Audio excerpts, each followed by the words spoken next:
দাদা ও negative blood কোথায় পৌঁছাবে বলতে পারবে? সেটা আমি বলতে পারবো, তবে আমাদের স্টকে যা ব্লাড ছিল সব শেষ হয়ে গেছে। কি হয়েছে রানা? আপনি পেছন পেছন এখানে চলে এসেছে? কাকে কি বলছে? উনি আমাদের নার্সিং হোমের মালিকের ছেলে স্যার। ওনার বোন থ্যালাসেমিয়া পেশেন্ট, ও নেগেটিভ ব্লাড লাগবে। স্টকে যা ছিল সব শেষ হয়ে গেছে। আপনি টেনশন করবেন না রানা, চলো আমি ব্লাড দেবো।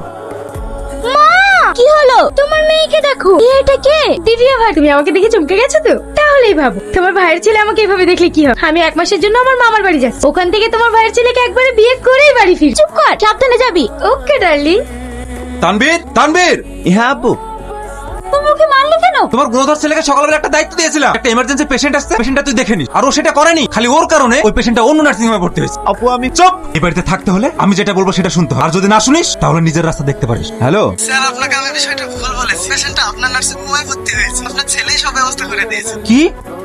তুমি খালি খালি ছেলেটাকে ধরে মারলে। পড়াশোনার সাথে সাথে তোমার ছেলে তোমাকে যেভাবে ব্যবসা সাহায্য করে আজকালকার কোনো ছেলে করবে না। কোনো কিছু না বুঝে ছেলেটাকে শুধু হাত তুলবে। মামি, মারিয়া, আমি তো তোমাকে প্রথমে চিনতেই পারিনি। ভালো আছো মা? হ্যাঁ। তোমার বৌমাকে তাহলে চিনতে পেরেছো? তোমার বৌমা তো এই বাড়িতে বউ হিসেবে আসার জন্য রেডি। 3 বছর ব্যাঙ্গালোরে পড়াশোনা চলাকালীন তোমাদেরকে অনেক মিস করেছি, তাই বাড়ি আসা মাত্রই চলে আসছি। খুব ভালো করেছি। তুই আবার দাঁড়িয়ে আছিস কেন? এতদিন পরে আমার নাতনি বাড়িতে এসেছে, বাজারে যা আমার নাতনির পছন্দ মতো জিনিস নিয়ে আয়। এই খচ্চর তুই? তুমি খচ্চর না, আই এম মারিয়া, তোর হবু বউ। বাড়িতে আসা মাত্র শুরু হয়ে গেছি, তুই এখান থেকে যা, যা বলছি। আমি ঘর থেকে যাচ্ছি, কিন্তু তোর মন থেকে না। হ্যালো, কে? আমি শারমিন। কোন শারমিন? ভুলে গেলে? কালকে আপনি যাকে ব্লাড দিয়েছেন আমি আর দিদি বলছি। ও, আপনি আমার নাম্বার কোথায় পেলেন? আপনার নার্সিং হোম থেকে নিয়েছি। আমি আপনার কাছে অনেক কৃতজ্ঞ। আপনি আমার যে উপকারটা করেছেন এটা কখনোই ভোলার না। কিন্তু আমি আপনার সাথে অনেক খারাপ ব্যবহার করেছি। আপনি তো সেদিন আমাকে খারাপ কিছু বলেননি, আসলে সেদিন ভুলটা আমারই ছিল। আমার সাথে একটু দেখা করতে পারবেন? মানে কোথায়? আজ বিকেল বেলায় স্কয়ার ফিল্ডে দেখা করি। আচ্ছা ঠিক আছে।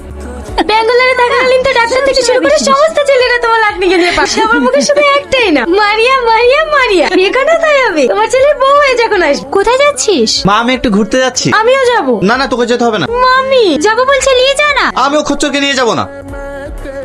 তুই? আমি যাব। তুই এখানে একটু দাঁড়া, আমি আসছি। হঠাৎ এখানে ডাকলেন? হ্যাঁ, থ্যাংক ইউ। হঠাৎ থ্যাঙ্কস কেন? আজকালকার মানুষ চোখ থেকেও চারিদিকে মানুষ যত বিপদে থাকুক না কেন কেউ কারোর দিকে ফিরেও তাকায় না। যেভাবে আপনি আমার বোনকে সুস্থ করে তুলেছেন, আমি আপনার কাছে সারা জীবন কৃতজ্ঞ থাকবো। আরে যে সত্যিকারের মানুষ হবে সে চোখের সামনে বিপদ থেকে দাঁড়িয়ে থাকতে পারবে। আমরা কি বন্ধু হতে পারি? হ্যাঁ। আপনি একটু কালকে বেলা 10টার সময় দেখা করবেন, প্লিজ। না করবেন না? আচ্ছা ঠিক আছে। কাঁদছিস কেন? কেউ কিছু বলেছে? না। তানভীর, তুই আমাকে একটা সত্যি কথা বলবি? তুই ওই মেয়েটাকে ভালোবাসিস? আরে ও আমার ভালো একটা বন্ধু, জাস্ট 2 দিনের পরিচয়। কিন্তু তুই এমন কোনো কাজ করিস যাতে আমি কষ্ট পাই। আমি তোকে বোনের চোখে দেখি, আর আমি তোকে বিয়ে করতে পারবো না। চাপ।